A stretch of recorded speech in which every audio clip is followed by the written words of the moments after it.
We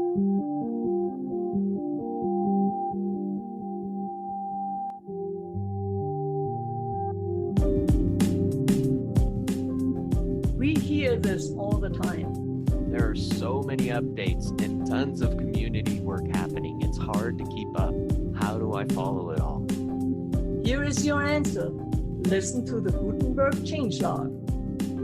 Well, hello and welcome to our 39th episode of the Gutenberg Changelog podcast. Today we will talk about Gutenberg 10.1, the Dev Notes to WordPress 5.7, testing tools, and of course, full site editing and all the other goodies of the block editor in WordPress. I'm Birgit Pauli-Haag, curator at the Gutenberg Times, and I'm here with my co-host, Mark Urain, designer and core contributor to WordPress. Hey, Mark, how you doing? Hey there, Birgit. I'm doing well today, considering about half my house is under major construction right now. I think I have it all plasticed off and everything. We're trying to improve the air quality by redesigning our HVAC system. So we'll see how that goes. Oh, that's a major Right. project. Yeah, I don't envy you. Oh, goodness. I'm hoping, like this will help with all the California fires that we get over here and the smoke and stuff. But anyways, how you been doing? Oh, I'm doing well. It's been another busy Gutenberg week, and I actually finished the call for testing instructions and was able to build a homepage with the new tools. So Oh, I'm that's really so excited, good. and it's so great to see how that comes together. Of course, it's not ready for release or something like that, but you get a feeling for it, and the workflow is much easier now. And some of the bugs and quirks that the testers, I wasn't the only one. Yeah, I think there were Sure. 6 or 7 testers, have already been fixed or So are good. in the process of getting fixed. So that's really cool. Yeah. So that's very positive because that tells us that the feedback that's coming from the testers is being relayed back to the developers and the designers. So really good.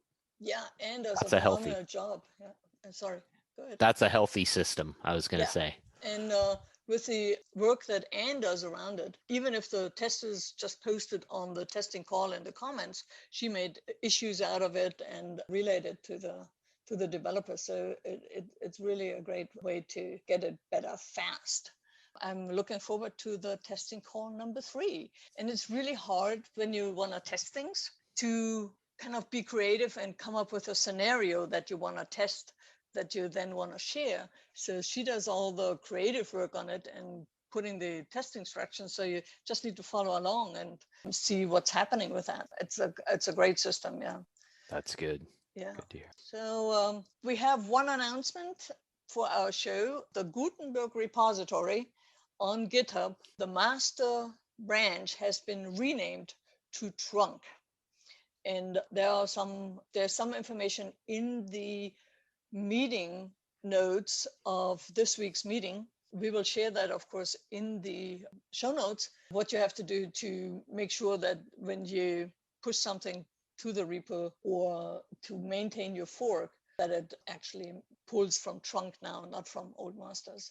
But GitHub does a fine job in handling that in the redirects as well. So, but it's certainly important to look at that. And if you haven't visited that repo in a while, that GitHub gives you that little prompt about the little commands that you need to do to kind of take care of that process. Oh, good. Yeah. Really good.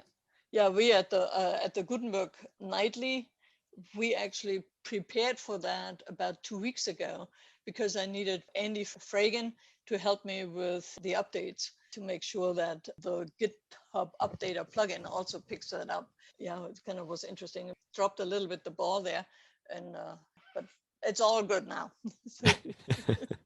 We fixed it. Yeah. Speaking of testing, Pal Joachim Romdahl has put together a tutorial on how to test Gutenberg pull requests before they're merged. A couple of months ago, the team had produced a automatic GitHub action that created a plugin for each PR that is pushed into the repo. But the link is so buried that you cannot just going to say, oh, I go there and then pick it up. if you want to do that. So you can always, and Pal did a great job with video and the tutorial to help us do that and pull the accommodating plugins from the repo for testing it in your local environment without having to do npm install and start and all that kind of node stuff there. Yeah, that is a nice little article there by Pal. Yeah. Yeah. And it feeds right into Justin Tadlock on the W Tavern actually did a nice write-up on all the user-friendly methods to testing Gutenberg enhancements and bug fixes. And he starts out with, okay, if you want to test Gutenberg that goes into the WordPress release, you use the Gutenberg plugin. That's pretty much known. And then there's the Gutenberg Nightly, which is done by here in Gutenberg Times, when we release a nightly build of as a plugin that you can, and that updates you if once you install it, download it from the Gutenberg Times and you install it on your test site, it also has not automatic update, but you see the update prompt if you use the GitHub updater by Andy Fragan. And then the third version, but that's all for code that is merged into the repo already, that it will be released. It's between plugin releases, so to speak. What the team really needs help with is also testing PRs, so changes and fixes that are already submitted but are not yet merged to the code base and that need to be reviewed. And for that, there are two methods. One is the Gutenberg.run website, and the other one is the new method that Paul Joachim Romdahl put together in his tutorial, and multiple developers worked on it. So these are the kind of four, plugin, nightly, Gutenberg run, and the pull request PR. So 4 different versions that are more user-friendly than downloading Node stuff and NPM stuff and all that. So definitely a great contribution to expand the reach of the testing calls. Right, just surface that, right? All that information, and it'll really help. So the core team published a proposal to drop IE11. I know last year there was a discussion already, but somebody ran the numbers, the statistics, and it was still too many people using it. Yeah. And this coming up this year, it dropped actually under 1% usage around the internet. And so they put the proposal together, and you can look it up on the Core Make blog, discussion dropping support for IE11.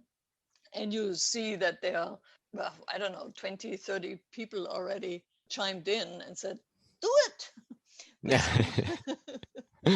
Because it actually has some great advantages, especially the JavaScript packages can be really much smaller. If you don't have to do the polyfill for the IE11. So there are other, of course, advantages. So it's interesting to read through the discussion. I found just to get a little more in tune to why is there actually still an IE11 out there. Yeah, and that's kind of our announcements and community contribution. Yeah. Okay, awesome. And that takes us to what's released. Let's see, we had WordPress 5.7. Release Candidate 3 was released. With some late bug fixes, the actual release is scheduled for March 9th, 2021. It's definitely the time to test all your plugins and themes for compatibility. So if you haven't received that email already for that alert, make sure you go test your things out with 5.7. And let's see, Robert Anderson, the 5.7 release lead for the block editor, published a few dev notes for the next WordPress version. And these included the changes to the block editor components and blocks, changes in the @WordPress/data API, the new block variation APIs in 5.7, the inner blocks API changes, and the new internationalization filters and create I18N changes. So make sure to take a look at those dev notes.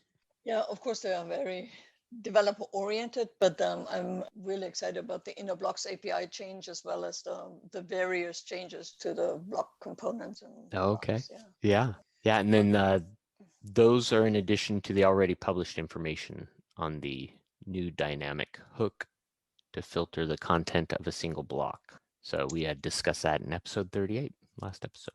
Right. And that brings us to Gutenberg 10.1 was released. We will have, of course, the release notes in the show notes. And there was also a fast release afterwards with some bug fixes to prevent some endless loops. That's always good to have them, but because, but we don't like them around. Right.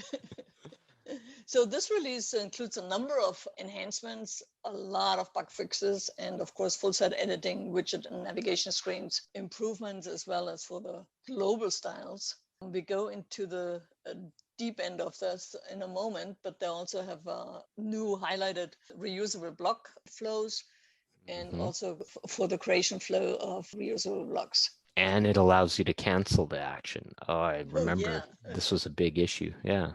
Yeah, For a while. otherwise you needed to go to the admin and then Right. Now in the creation flow you can create a reusable block, and Johan Asmussen did actually a little tutorial on the most prominent WordPress.org page. That's the news section, because it also feeds into your dashboard about the reusable blocks. So if you still want to know what's new in the reusable blocks, you can see that in the tutorial. There are videos and also the words to the videos. Another new feature is that the image block toolbar, all the features have been grouped better on the image toolbar. So it's a little shorter, but it's also more compact.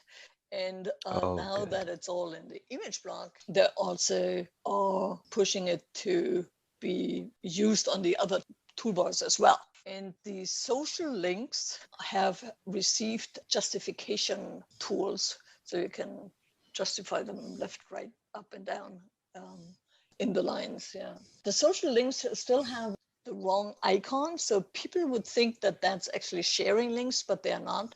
They're profile links. And somewhere I read a comment said, "Oh, maybe we can have the social links be expandable, so you can have custom icons come in." Right now, you can only use the icons that are already in core, but you cannot add icons to it. And I would really love that to use for the podcast. Yeah, so if you have a podcast on the website and you want to have the profile or the podcast links for all the different places like Stitcher or Apple or Google or so, you want to have those links somewhere on your page, and that would be a perfect block for that.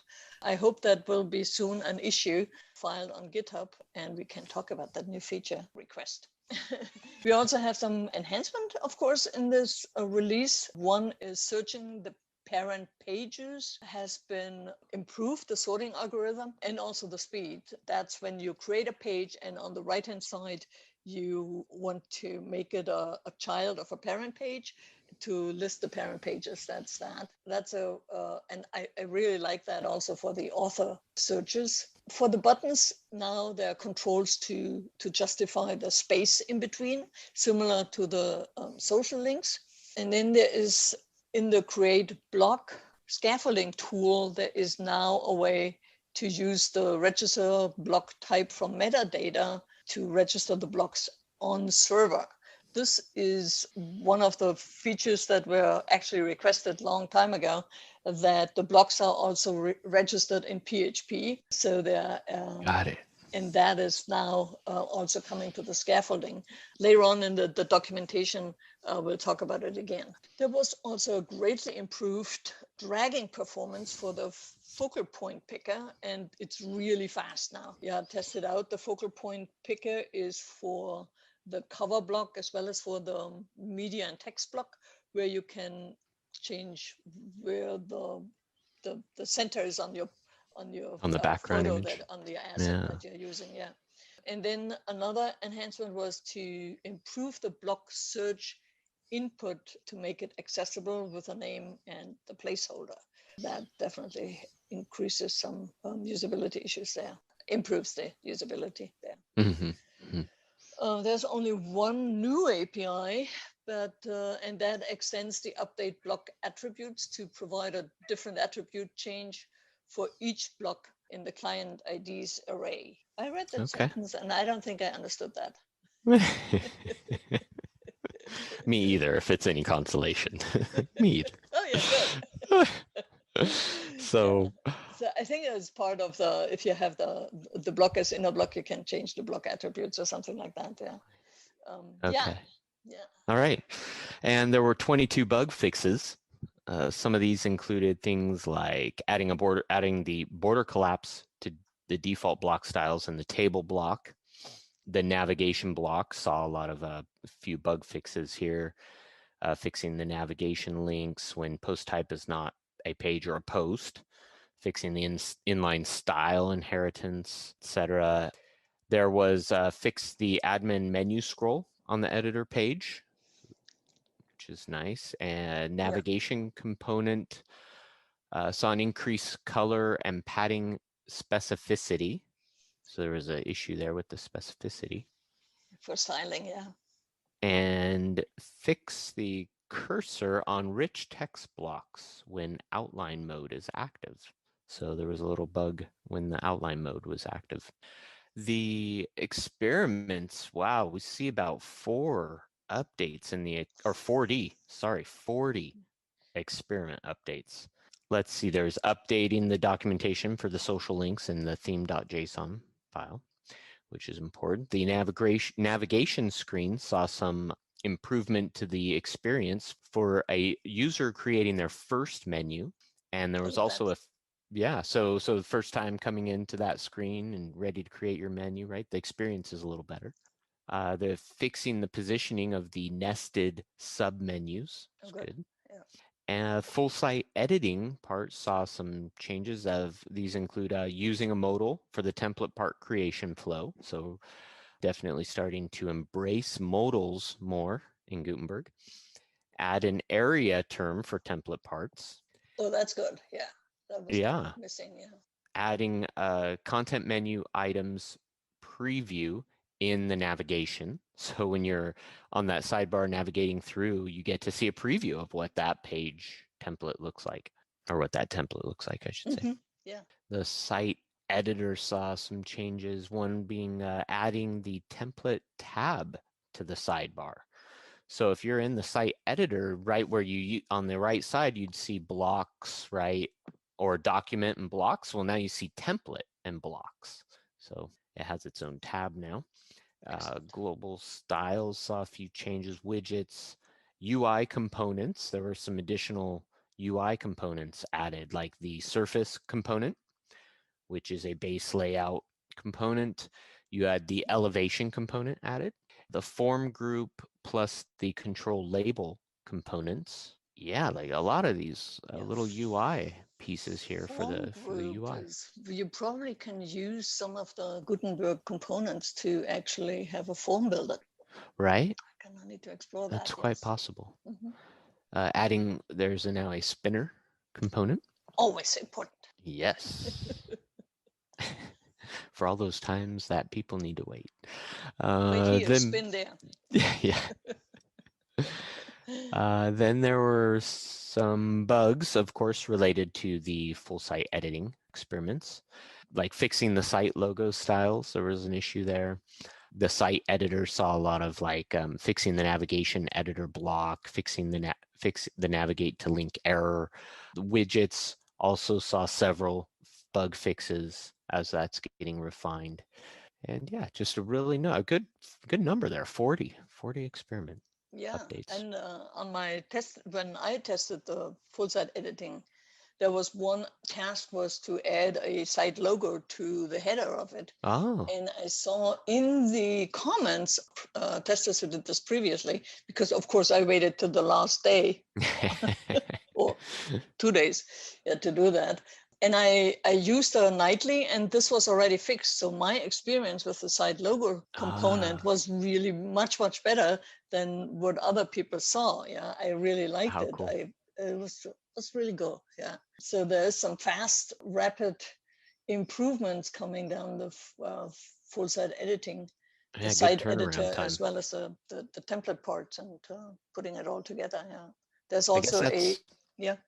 I guess that's proof that they really are working on this thing, Oh, right? yeah, absolutely, absolutely. I had one issue filed that the list view. So the list view, previously called the block navigator, is now called list view, and that Right. is when you it's one of the tabs from In the or top bar. icons from the top bar where you see all the blocks that are on canvas with their indentation depending on that. And I was only getting if I was in the header, I was only getting the header, but not the full page. Or when I was in the footer, was only getting the footer, but not the full page. Well, now they have it as a sidebar on the left-hand side when you open it up next to the block inserter. So you can actually scroll up and down and then head over to this and see it completely. Yeah, so that was already fixed when I filed it, but I didn't know that Nice. because I had an older version there. Yeah, so that's why the nightly is definitely a good place to be when you want to test things. Yeah, so that was the experiments. Now we come to the documentation, and there have been quite a few updates there that I will share in the show notes, actually with the documentation pages there. So there is an update to the outreach page that hadn't been updated since, I don't know, 2018 or so. Oh. And quite a few people went through it and suggested additional resources on learning more about how to use the block editor as a developer. Then the create block tutorial was updated with the block JSON updates for the PHP API. And then the block directory reference was actually also exposed in the handbook. It's a tutorial for submitting a block to the block directory. Yeah, go through all the steps there, including the tester. There's a block testing tool before you submit it. So from the theme JSON, there was the font style, weight, decoration, transform was removed from the theme JSON, and now the documentation is also updated. Then there's the documentation for the combo box controls. It has been updated, and then the block variations are added to the FAQ because developers still have seen confusion between block variations and block style variations. Oh, okay. And that's certainly a distinction to make. The key concept, that's one of the introductory pages on architecture, had been updated to include templates and global styles and made a few changes in between. And then the block meta section to promote the PHP, yeah, I already mentioned that, was updated there. There were also some code quality changes, that there were typos in the PHP comments and literals.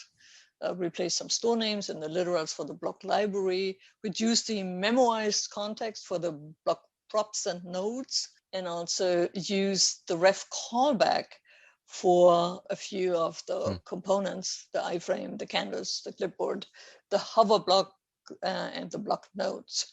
Yeah, and that's pretty much from that section. Excellent.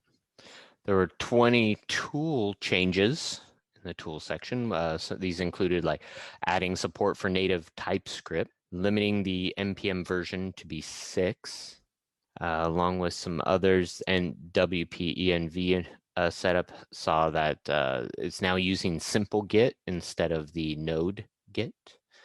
There were some end-to-end tests that were updated as far as like adding the gallery caption coverage, etc. And about 8 in the various section, the kitchen sink.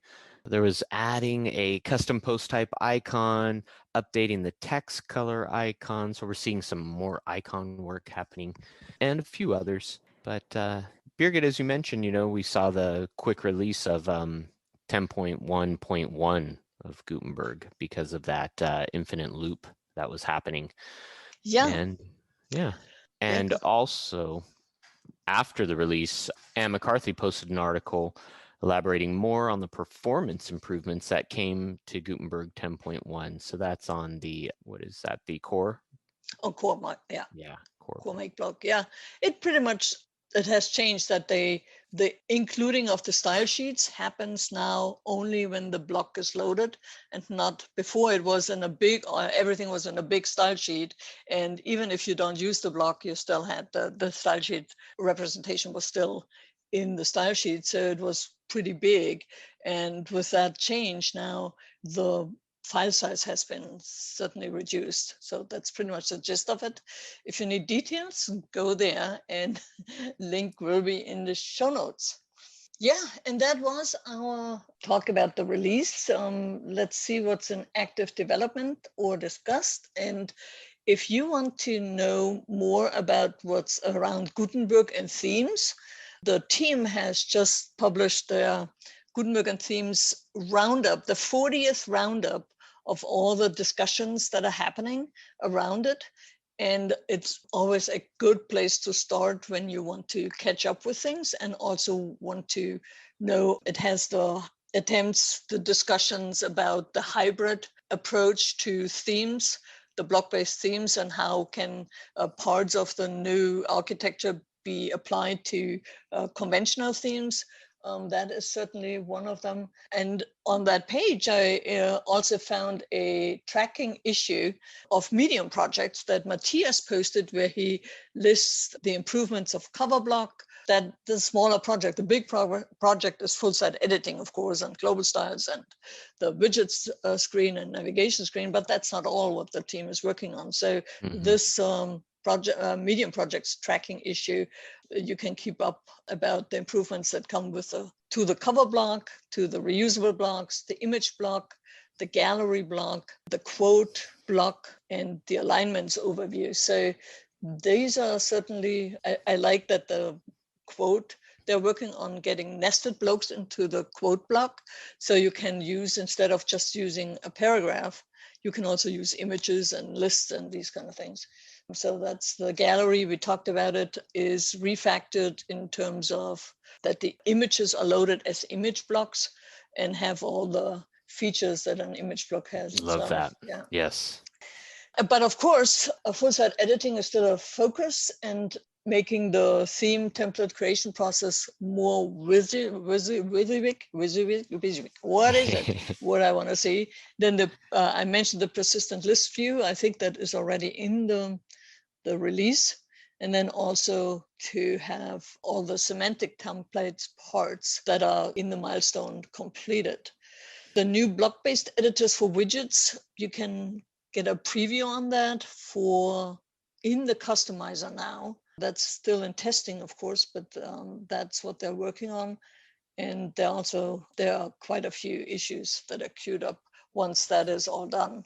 So yeah, check out. I think the best way to catch up with that is either the Gutenberg and Themes weekly list or the core editor meeting notes, where everybody kind of says what they're working on and also what's in their those are pipeline, great updates.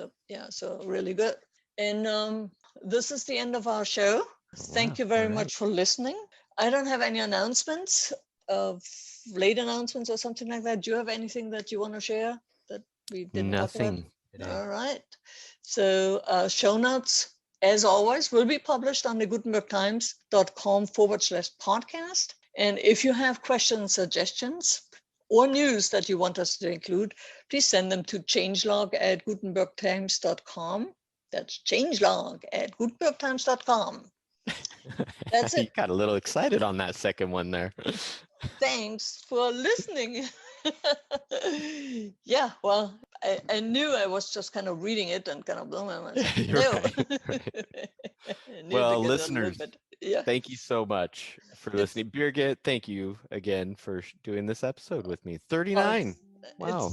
It's always a pleasure seeing you and discussing these things with you. Thank you so much. And we'll see each other in 2 weeks, for 10.2. Yeah. Thanks and bye, everyone. Goodbye. Bye, everybody.